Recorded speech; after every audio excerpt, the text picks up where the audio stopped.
Okay, my name's Ben. I make clothes under Yellowgrandpa. It's like a username that I came up with when I was like 15, and I just haven't ever changed it.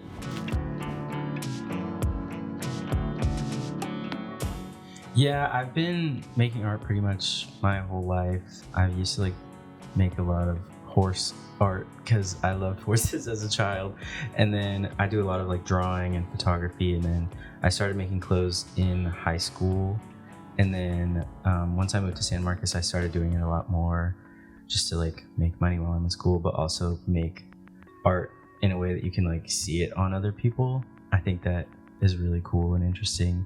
Like, I don't know, just to see someone wearing something that I made is insane.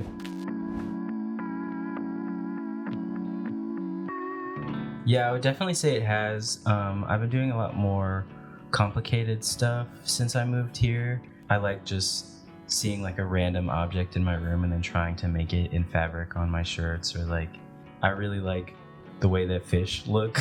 So I've been doing a lot with that and just using different types of materials to make more stuff. I think it's also gotten a lot more, I guess, playful. I don't know, I've been putting faces on a lot of stuff, and yeah.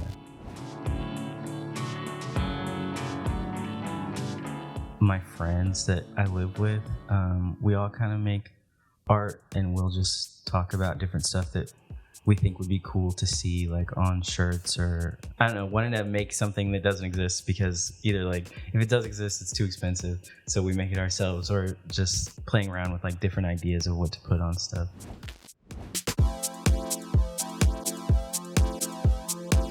I have recently been super interested in making art that is like kind of intertwined with San Marcos, but also intertwined with like trans identity and stuff. I don't know, I just want to make trans people more visible in the city, or make environments where it's like you see yourself in the art that is presented.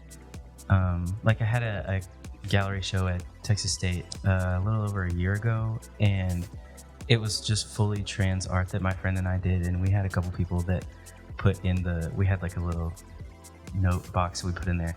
They put in the box like, thank you so much for doing this, because I see myself in this art. And that was just crazy to think about, that like people were seeing themselves in the art that I was making, because originally I was just making it to see myself in it.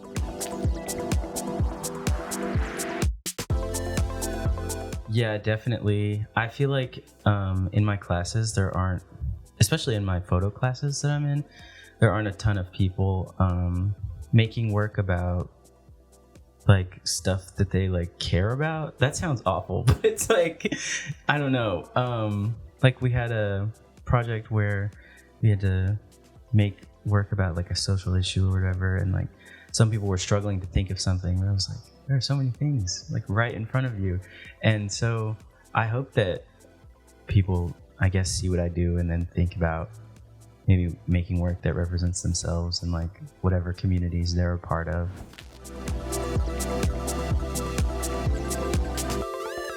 Yeah, I vended at the first vanilla bean market that was here, and then I think the third one that they did I also vended at, and then I vended at Zelix once before. I want to do it again, hopefully. Yeah, that's kind of the only ones I've done here, but I'm definitely interested in doing more.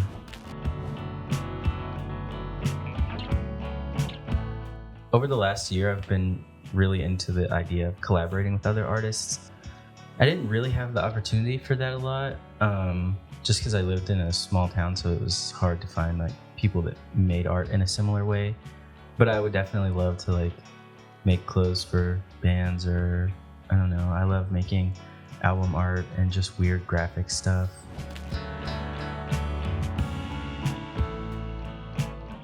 My process is kind of different for everyone. Sometimes I just get an idea like while I'm out, and I'll write it down or draw it in my notes, and then sometimes I come back to it to make it, sometimes I don't.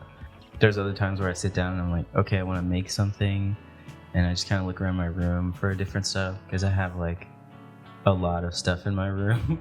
So I will just find something and then come up with an idea based on that, and then it just kind of goes from there.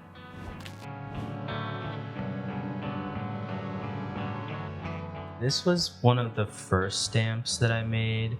It's just this little smiley guy. I don't know, I think he's really cute, and like I love the way this looks on shirts, so that's why I've been using it a lot, even though this is one of the first ones I made.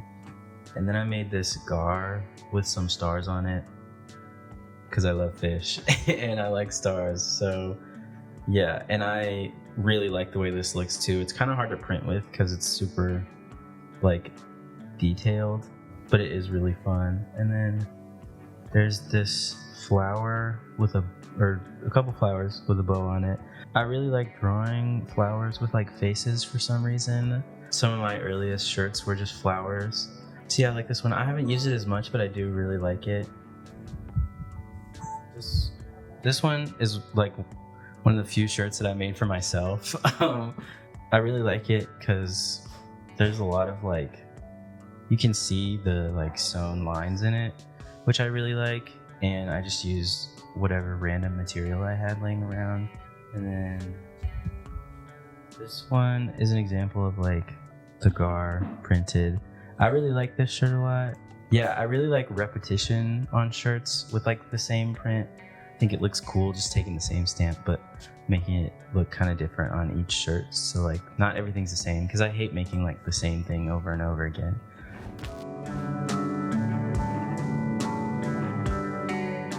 All my shirts, or all my material in general, is secondhand just because it's cheaper, but also, I don't know, there's just so much excess clothes. It feels like bad to buy all new stuff. And I also like working with whatever shirt it is that I find. So if I find like a cool old shirt that has like weird paneling in it or something, or a weird pattern, I like to kind of take that into account when I'm making the print. But I try and recycle stuff as much as I can.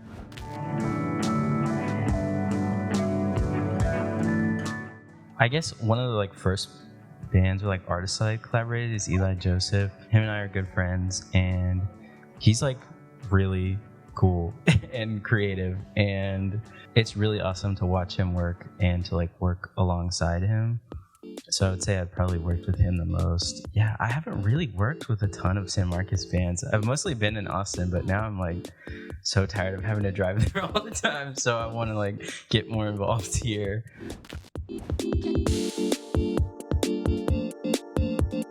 Yes, definitely. I definitely want there to be like more fun things happening here to go to, because I don't know, it just sucks having to drive so far to do anything.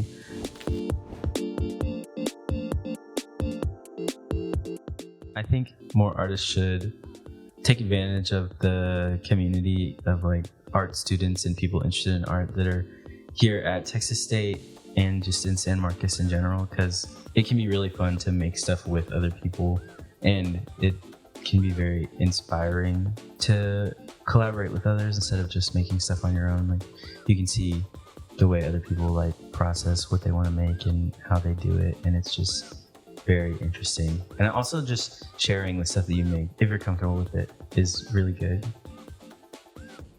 Thank you for wanting to interview me. This is cool. I've never like done anything like this before. Yeah, that's all I got. Of course.